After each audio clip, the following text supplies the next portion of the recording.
fresquecitos, a echar desmadre para las carnalitas y los compadres, que serme la comparsa, venga la guasa, venga la irreverencia, no hay mayor ciencia. Ahora comienza Radio Vulgar. Por el pinche 1500 y mocos de AM.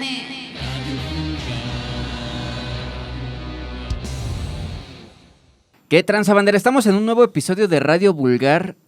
Nosotros nos dimos un break, pero la gente no lo sabe, Master, porque ya hemos seguido subiendo material, ¿no? Hemos seguido medio, tenemos a veces complicaciones con Facebook, ahí Sí, con el algoritmo, sí. que sí está muy canijo eso, pero tratamos de seguir presentes, ¿no? Con varias cosas. Venimos del de Indiana Jones, del especial de Indiana Jones. Huevo. Se va a venir uno de Sones, ¿no? De los Sí. con los jaraneros de la GAM, que ya lo grabamos, pero todavía no lo subimos. Los jaraneros de Gustavo Madero, que aparte también con los alumnos de producción musical de ahí de Futurama. En el último episodio donde estuvimos con Aníbal, que fue el de Indiana Jones, hablábamos de esto, ¿no? De este Al final proyecto lo que se está mencionábamos. armando. Y ese episodio se viene conducido por algunos alumnos de ese lugar, y aparte se vienen otros.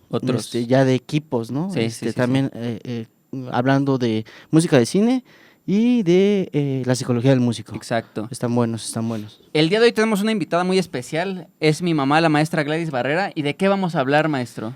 Estamos, primero, encantados por tener a Gladys aquí, pero Gracias. vamos a hablar con motivo del 55 aniversario de la matanza de Tlatelolco. Entonces, ¿Sí es el 55? es el 55, fue el 68, estamos en el 2020. Tú sabes de cuentas, Sí, maestro. 23, 55. Es un tema, creo que debe de ser presente, ¿no? Ok. Creo que no se nos debe de olvidar estos episodios, este tipo de episodios. El del 68 fue una mancha, güey, en la historia, ¿no? Sí. Por parte del gobierno y la represión. Entonces, con motivo de un año más en el que se conmemora este tema, por eso está aquí Gladys, amigo. Exacto. Les presento otra vez, es mi mamá. Ella estuvo presente ese día. Mi mamá estaba chica. ¿Cuántos años tenías, ma? Yo calculo que eran 4 años. ¿Tenías 4 años? Ok. Sí. Ahorita vamos a contar lo que ella vivió, porque ella vivía en una colonia que se llama Exhipódromo de Peralvillo, que está justo a 5 minutos de Tlatelolco. Hay una avenida que es uno de los ejes, ¿no? ¿Qué eje es? El eje central Lázaro Cárdenas. No, pero aparte el eje que divide el del Walmart, Ese es el... el Soriana, ¿no? sí, es Manuel González. El eje de Manuel González, Cruzas y está Tlatelolco ya, ¿no? efectivamente, divide la colonia Exhipódromo de Peralvillo. con Tlatelolco. Ok. Y ella fue ese día. Ahorita nos va a platicar por qué estaba ahí, y estaba en la Plaza de las Tres Culturas ese Ok, día. perfecto. Vamos a poner un contexto histórico, ¿te late, Master? Me late. Venimos de las etapas más duras de la Guerra Fría. ¿Qué Sí. es la Guerra Fría? Es este conflicto entre Dos potencias. Dos potencias. Dos formas de ver. Dos formas de ver la de política, gobierno, ¿no? La política, todo, sí, de dominio, ¿no? La URSS y Estados Unidos. Sí. Venimos de principios de los 60, finales de los 50, que en Latinoamérica estaba muy sonado la Revolución Cubana. La Revolución Cubana. A raíz de esta Revolución Cubana es que se desata algo que en los 70 se conocería que sería la Operación Cóndor. Ok. ¿Qué fue la Operación Cóndor? Fue una estrategia de Estados Unidos para impulsar golpes de Estado de ultraderecha por parte de la ultraderecha para que no sucediera algo como lo que sucedió en Cuba. Recordemos que en Cuba ocurrió esta revolución pues del pueblo, una revolución impulsada por Fidel Castro y por algunos otros líderes, entre ellos el Che Guevara, que el Che Guevara fue de los principales estandartes, del movimiento del 68. Sí. Entonces venimos de toda esta bomba de información política, de una persecución hacia el comunismo que existía Sí. de parte de muchos de los gobiernos de Latinoamérica. Y de hecho, el Che Guevara ya, tengo entendido que para cuando fue la matanza del 68 ya había fallecido, pero todavía no era público. Ok. Lo habían matado, él estaba primero había estado en el Congo combatiendo. Y después se fue a Bolivia. Se fue a Bolivia a combatir igual a favor de una revolución que estaba existiendo, pero le fue bastante mal allá.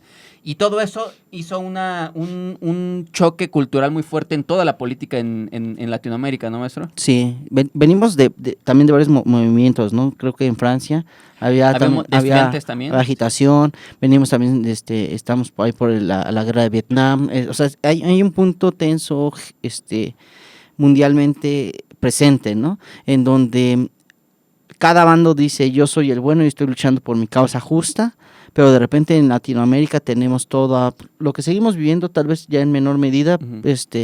pero venimos de un priismo ya institucionalizado. Todo lo mueve en en ese entonces, estamos hablando del 68, el PRI, los sindicatos, la educación, el ejército, todo era el PRI, el Los medios de aparato, comunicación. los medios de comunicación. Y creo que bien puntualizabas cómo esto permeaba, ¿no?, en la identidad de los jóvenes universitarios, que veían en la tele, yo me imagino, ¿no?, en ese entonces, guerras, cosas, inestabilidad, tanta También veníamos de la información. crisis de los misiles, También, sí, que sí, fue sí. lo más cercano que hemos tenido a una tercera guerra mundial, ¿no? Sí, sí, sí, sí. Entonces, creo que esta parte de la juventud que tenía en su momento, las mismas demandas, exigencias que pueden ser completamente vigentes son lo que nos hace revivir, ¿no? Porque es una situación humana, ¿no? Los estudiantes a lo largo de la historia creo que han sido esta voz pensante y fresca Ujú. que debemos de escuchar. ¿Por qué? Porque ellos pues, vienen con un nuevo mundo, ¿no? Y pareciera que 55 años no son nada, pero cuántos avances tecnológicos no hemos tenido, cuántas cosas sí novedosas no se han generado como para poder entender que muchos de esos ideales siguen completamente vigentes y que son De hecho, yo creo que hoy están más valiosos. vigentes que nunca, ¿no? Sí, O sea, sobre todo con la situación política que actualmente atraviesa México, son ideas que se han rescatado muchísimo. sí. Igual no vamos a profundizar en eso, pero la persecución del comunismo sigue hasta hoy en día, hasta cierto punto, sobre todo por parte de la ultraderecha, y después hablaremos de eso, ¿no? También. Sí, también. Ahora vámonos al contexto del 2 de octubre, porque estamos hablando del contexto mundial de la Guerra Fría, todo lo que sucede en Latinoamérica. Sí, Pero, ¿qué pasa? Así para resumirlo, y ahorita nos vamos a la experiencia, hay una pelea entre alumnos de una vocacional y de una prepa una privada. ¿no? Sí, ahí en Valderas, ahí en la Ciudadela. Exacto. Para la gente que no conoce, ¿qué es? Las prepas son son bachilleratos de la UNAM, y las bocas son también bachilleratos, pero del Politécnico, del Instituto Politécnico Nacional. O sea, son las dos universidades públicas más grandes de México. Siempre ha habido una confrontación, sobre todo en el ambiente deportivo, siempre está ese como clásico Pumas contra los burros blancos contra los, ¿cómo se llaman los del? Sí, los burros Sí, los contra- Pumas de los americano. Pumas. Ujú. Siempre ha habido esa confrontación muy sana, cultural y deportiva, ¿no? Sí, Ocurre una pelea. Las fuentes dicen que es una pelea que no ameritaba ni siquiera que se metieran los granaderos, una pelea de estudiantes menor, si se puede llamar hasta cierto punto. sí, Pero los granaderos se meten en eso y hay varios afectados por eso, varios estudiantes afectados por eso. sí.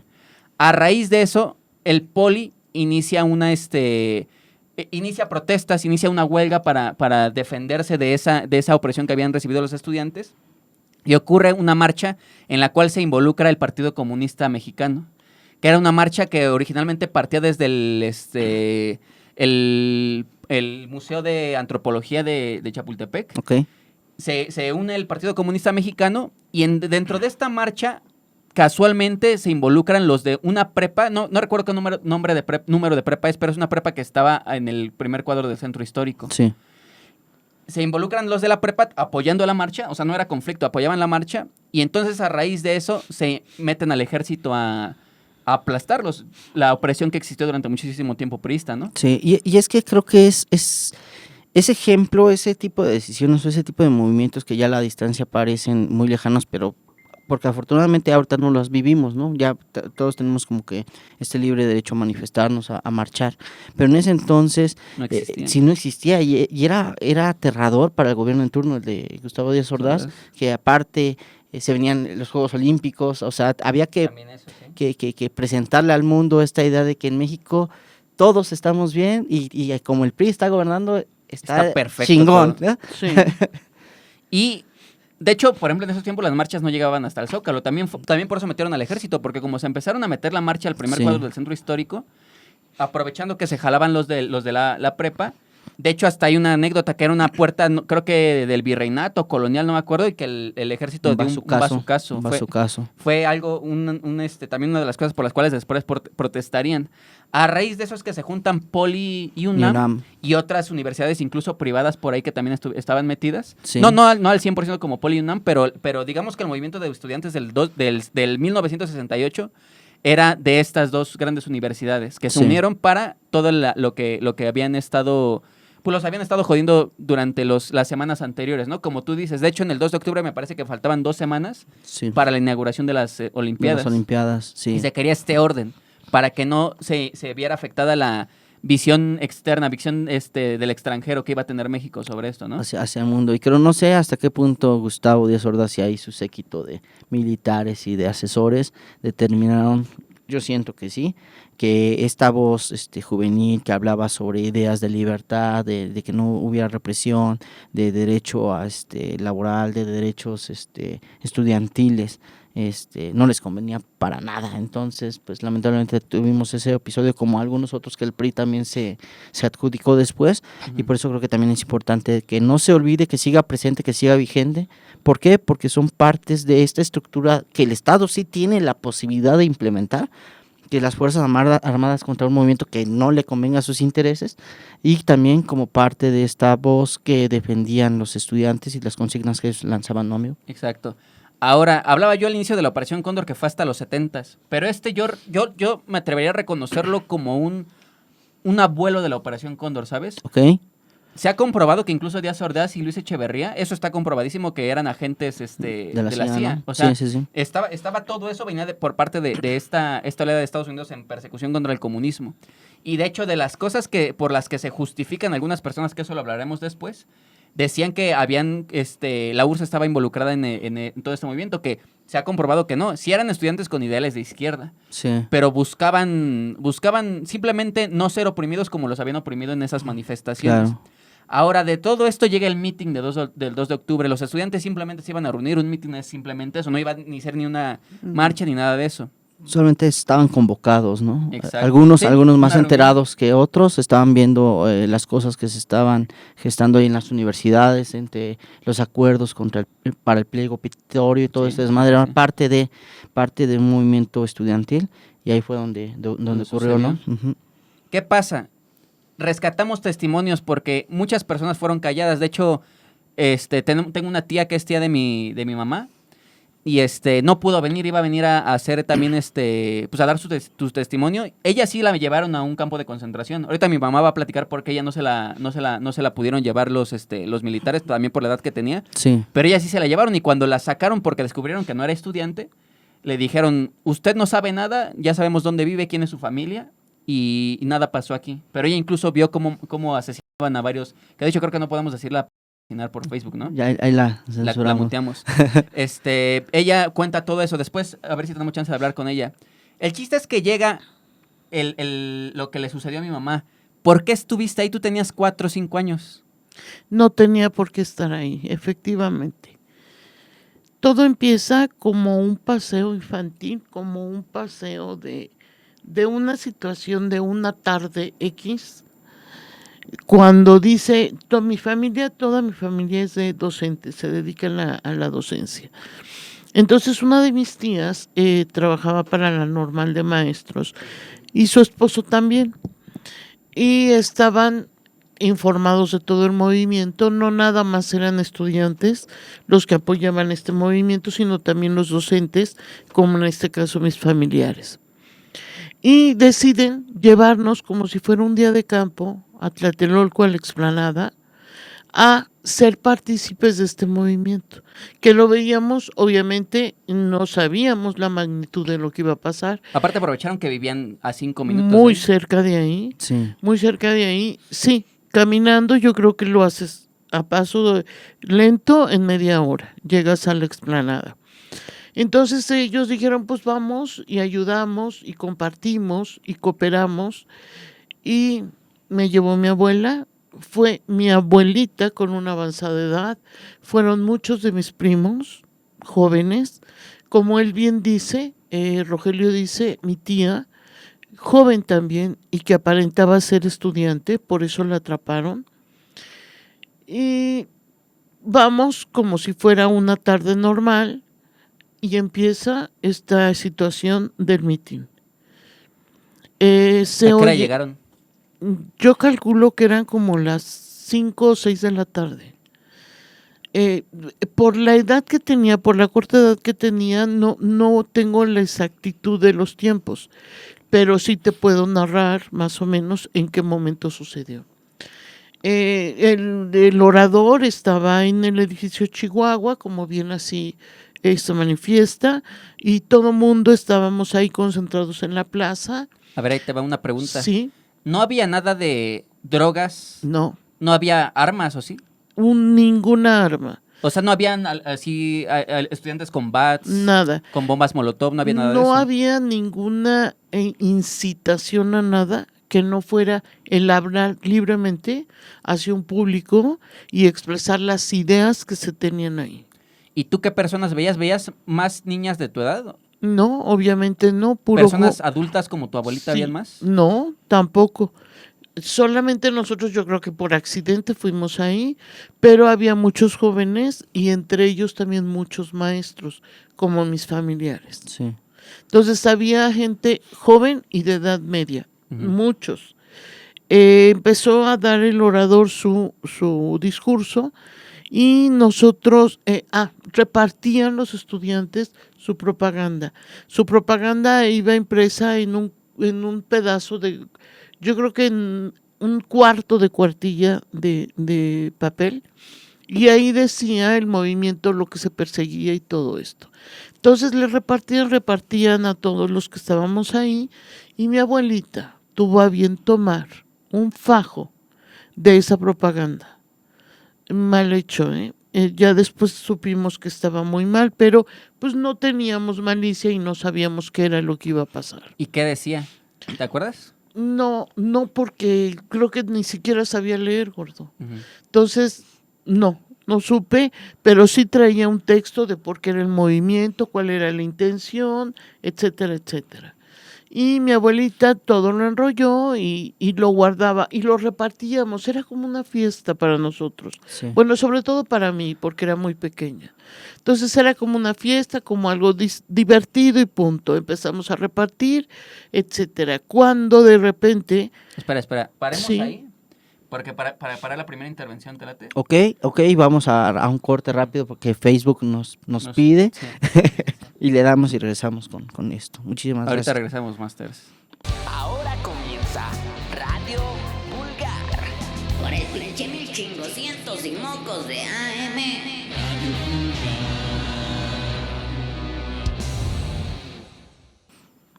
¿Qué tal, amigos? Regresamos ahora sí a Radio Vulgar después de un corte, después de tomar agua y de hacer algunas cosillas. Estábamos con el tema de hoy, Movimiento del 68. Dimos en la primera parte un breve contexto histórico y estábamos con la historia de una de las personas que estuvo aquí, ¿verdad? Una En esto. sobreviviente de esa matanza del 2 de octubre, mi mamá. Y Gracias nos por estabas venir. platicando, para la gente que nos acaba de sintonizar, que tú fuiste porque tus tíos eran maestros de la normal, ¿no? efectivamente, Iban como una especie de día de campo con tu Sí, abuelita. Tú sí. ibas con tu abuelita, ibas de la mano con tu abuelita y nos platicaste de que les repartieron, antes de empezar el meeting, les repartieron publicidad, no propaganda. Sí, así es. Y mi abuelita la traía, la portaba ahí. Y me quedé en donde salen unas luces del cielo, Ujú. imaginando que era una fiesta. Caen las luces y empieza todo. Sí. Perdón, le comentaba a Mario que es como si estuviera pasado hace poco y lo recuerdo muy bien.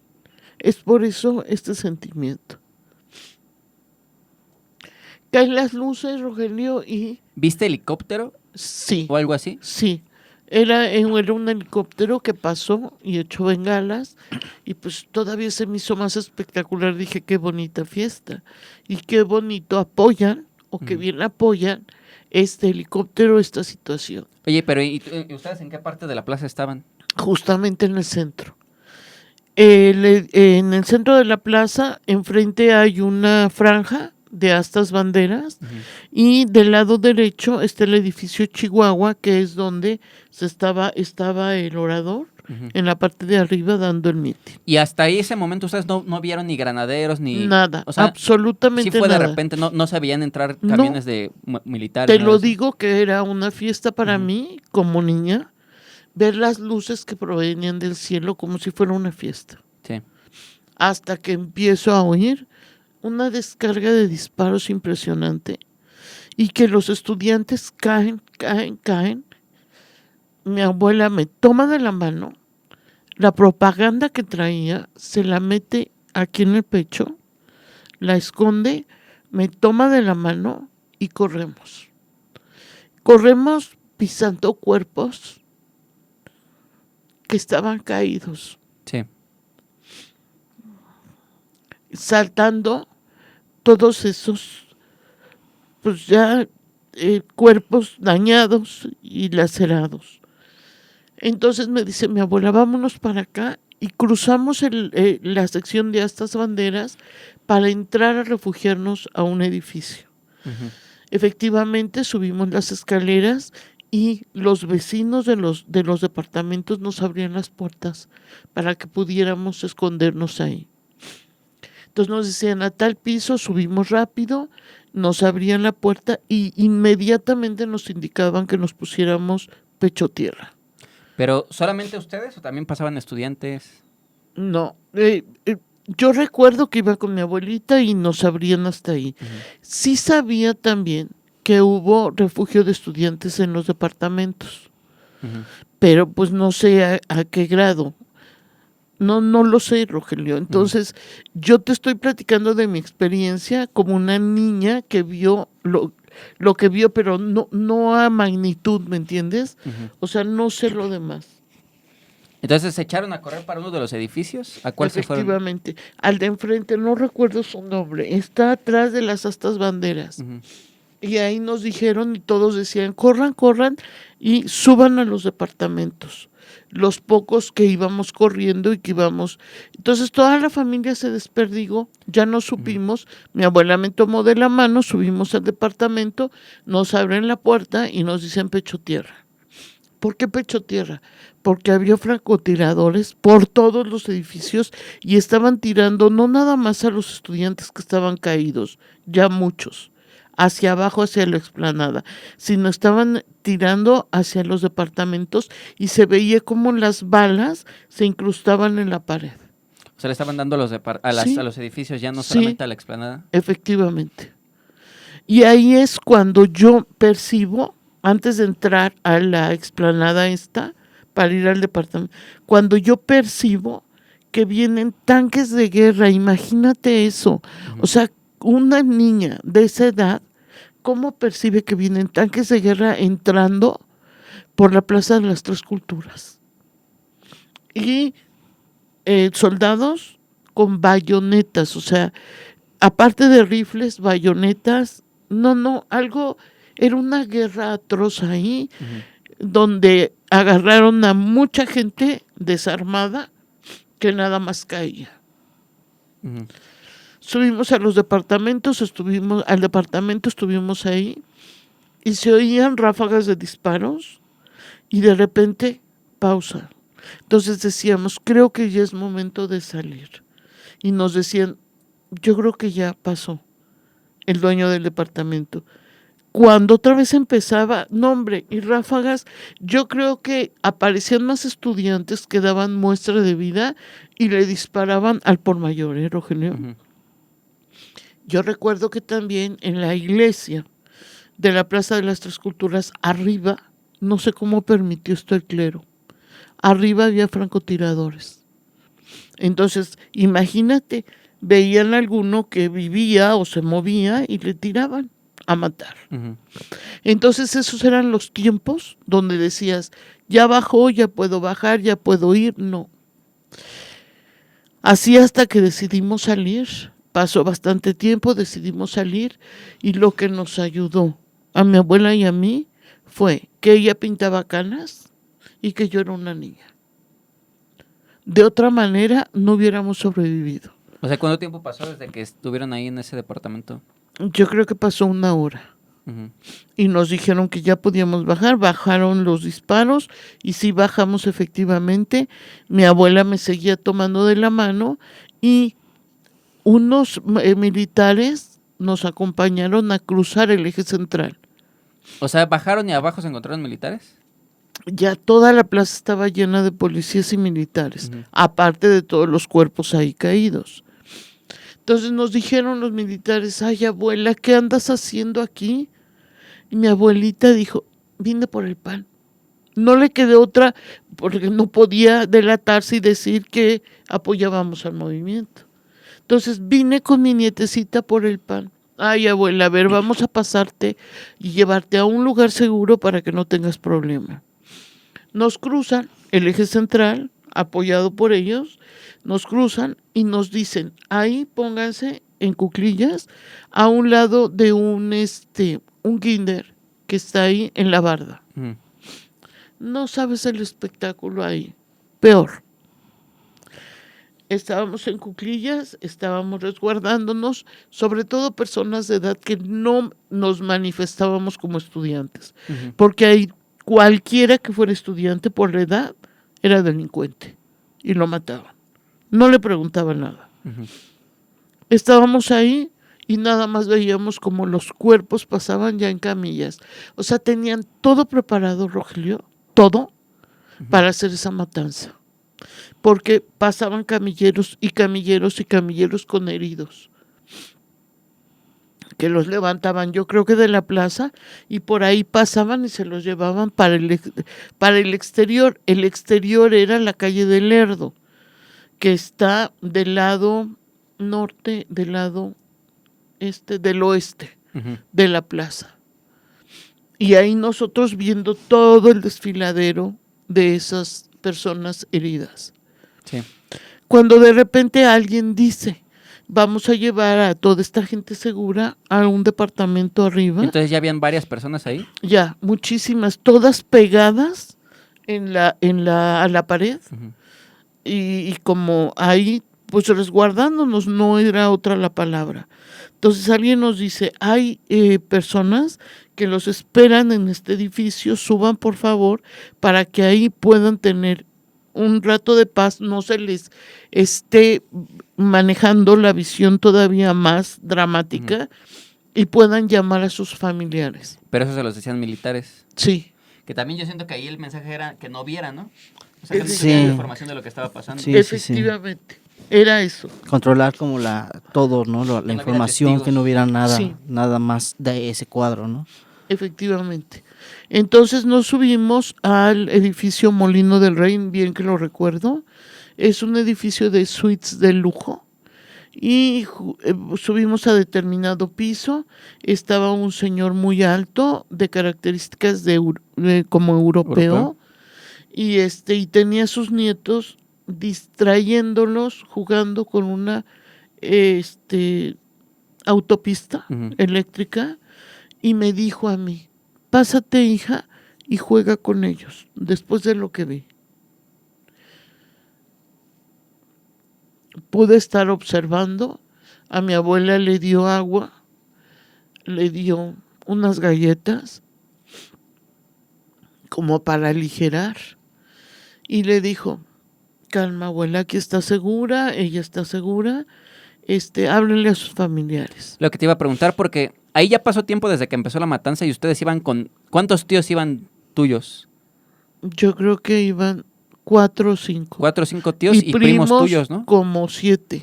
Y no, o sea, ¿qué pasaba por su mente? ¿No decían qué le habrá pasado a los Sí, demás? efectivamente, Rogelio. Efectivamente, o sea, sabíamos que todos nos desperdigamos, que todo fue, no sabíamos qué había pasado, quién era un caído, por ejemplo, y quién no. Entonces, afortunadamente o desafortunadamente, ya no lo sé, tenía mi abuela un familiar indirecto, político, metido en cuestiones políticas. Y él, con sus influencias, pudo irnos a sacar. Entonces le hablamos, todos los teléfonos estaban intervenidos. Entonces todos los teléfonos sabías, todo el gobierno, que era lo que se comunicaba ahí. Y este señor, pues ya hablamos a la casa y ya les dijimos que fueran por nosotros. Sí les dieron la ubicación, que la salida era por tal lugar, que era por la calle del Lerdo, y por ahí nos recibió esta persona. nos acompañaron todavía militares y todo eso, nos resguardaron y nos fuimos. Ok. ¿Cómo ves, Master? ¿Cómo vamos de tiempo? Bien, yo creo que ya terminamos, ¿no? Esta sección. Y volvemos con comentarios, con más qué pasó después y y pues todo esto que está aquí, ¿no, amigo? ¿Qué te parece? ¿Qué te parece? Estoy todavía ahí ¿Sí? asimilando parte de esta historia que es la historia de Gladys como una sobreviviente y aparte, pum, o sea, todo lo que se movió ese día Un en cuanto mundo. a estudiantes, familias que vivían ahí, en cuanto cierto golpe de autoridad que dio el gobierno de Díaz Ordaz para poder someter, ¿no? a una población. Y les Sí. digo, o sea, hace rato hablábamos en el corte, es esta cosa que a veces no magnificamos, que es el Estado, ¿no? El Estado son estas personas que tienen estos elementos para poder organizar una nación, ¿no? Entre ellas estaba ahí el ejército, algunas cosas políticas que dices, híjole, estamos, creo, lejos de esos tiempos, pero de todos modos hemos visto a lo largo de la historia que Sí, muchos abusos. sí, también. muchos abusos, entonces hay que seguir andando en ese Ok. punto, ¿no, amigo? Ahorita regresamos, Masters, a la siguiente parte de Radio Vulgar. No le cambien. Gracias, bro. Por nada. Gracias. Ahora comienza Radio Vulgar. Por el pinche 1500 y mocos de AM.